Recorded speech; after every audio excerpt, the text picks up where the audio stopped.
अगर दुनिया तुम्हें देख ही नहीं रही तो तुम असल में अस्तित्व में हो भी या नहीं। रात के अंधेरे में एक शानदार पार्टी चल रही थी। चारों तरफ रोशनी थी, संगीत था, हंसी मजाक था, लेकिन भीड़ में एक चेहरा ऐसा था जो सबसे ज्यादा चमक रहा था। रिया वर्मा। रिया एक ऐसी लड़की जो जहां भी जाती वहां लोगों की नजरें उसी पर टिक जाती। उसकी बातें, उसकी चाल, उसका आत्मविश्वास, सब कुछ इतना मंत्रमुग्ध करने वाला था कि कोई भी उसे अनदेखा नहीं कर सकता था। लेकिन आज की रात कुछ अलग थी। रिया की नजरें भीड़ में किसी को तलाश रही थीं। वह इंसान जो उसे कभी भी अनदेखा नहीं करता था, अर्जुन मेहरा। अर्जुन, एक रहस्यमयी शख्स जो रिया के लिए एक पहेली था। वह न तो उसकी तारीफ करता, न उसकी तरफ ज्यादा ध्यान देता। ये बात रिया को बेचैन कर देती थी। कैसे कोई मुझे नजरअंदाज कर सकता है, उसने खुद से सवाल किया। लेकिन आज की रात रिया ने फैसला कर लिया था, अब अर्जुन की दुनिया का हर कोना सिर्फ मेरा होगा। रिया जानती थी कि दुनिया में दो तरह के लोग होते हैं।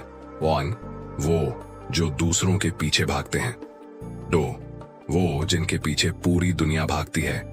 और वह दूसरी कैटेगरी में आना चाहती थी। उसने एक गहरी सांस ली, अपने होंठों पर हल्की मुस्कान बिखेरी और अर्जुन की ओर बढ़ी। अर्जुन, उसकी आवाज शहद जैसी मीठी थी। अर्जुन ने एक नजर ऊपर उठाई, हल्की मुस्कान दी और फिर वापस अपने फोन की स्क्रीन पर देखने लगा। रिया के दिमाग में अलार्म बज गया। दुनिया का हर आदमी उसकी तरफ आकर्षित होता था, लेकिन अर्जुन, उसने तुरंत ही अगला कदम उठाया। तुम आज कुछ ज्यादा ही बिजी लग रहे हो, रिया ने छेड़ते हुए कहा। अर्जुन ने बिना उसकी आंखों में देखे कहा, हाँ, थोड़ी जरूरी चीजों में ध्यान देना पड़ता है। ओह, तो मैं जरूरी नहीं हूं? अर्जुन मुस्कुराया, लेकिन कोई जवाब नहीं दिया। यही वो लम्हा था जब रिया ने तय कर लिया, अब अर्जुन सिर्फ मेरा होगा, चाहे जो भी हो। रिया जानती थी कि सिर्फ खूबसूरती ही काफी नहीं होती। असली ताकत उस इंसान में होती है जो लोगों को अपनी तरफ खींचने की कला जानता हो।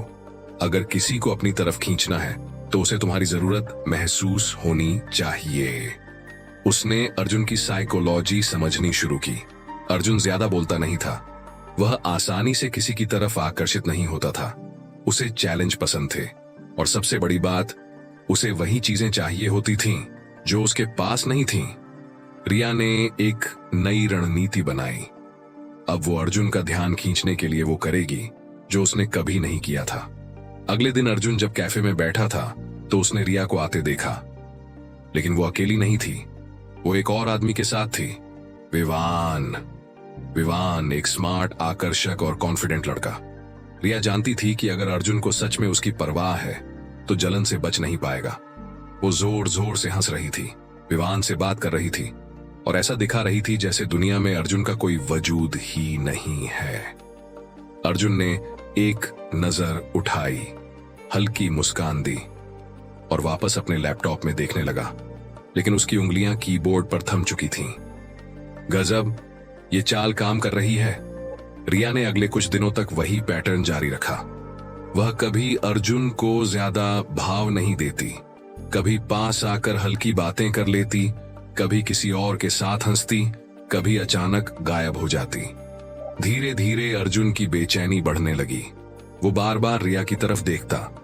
वो नोटिस करता कि वो किसके साथ ज्यादा समय बिता रही है। और सबसे जरूरी बात, अब रिया के बिना उसका दिन अधूरा लगने लगा था। एक शाम अर्जुन ने खुद ही रिया को मैसेज किया, आज फ्री हो, एक कॉफी पिए? रिया ने मुस्कुराते हुए जवाब दिया, शायद, देखते हैं। उस दिन अर्जुन के दिमाग में सिर्फ एक ही सवाल था, रिया को खोने का मतलब क्या मैं पहले ही हार चुका हूं? जब रिया कैफे पहुंची तो अर्जुन उसकी तरफ झुका और हल्की आवाज में बोला, तुम जानती हो कि तुमने मेरा पूरा ध्यान अपनी तरफ कर लिया है ना? रिया मुस्कुराई, लेकिन कुछ नहीं बोली। तुमने मुझे अपने बारे में सोचने पर मजबूर कर दिया है। अब अर्जुन के दिमाग में सिर्फ एक ही बात थी, रिया मेरे लिए खास क्यों हो गई? और वहीं रिया ने खेल जीत लिया। लोग वही चीज चाहते हैं जो उन्हें आसानी से नहीं मिलती। ध्यान आकर्षित करने के लिए कभी खुद को ज्यादा उपलब्ध मत बनाओ। और आखिर में, अगर तुम्हें जीतना है तो खुद को जरूरी बनाओ, क्योंकि इंसान सबसे ज्यादा उसी की परवाह करता है जिसे खोने का डर उसे सबसे ज्यादा होता है।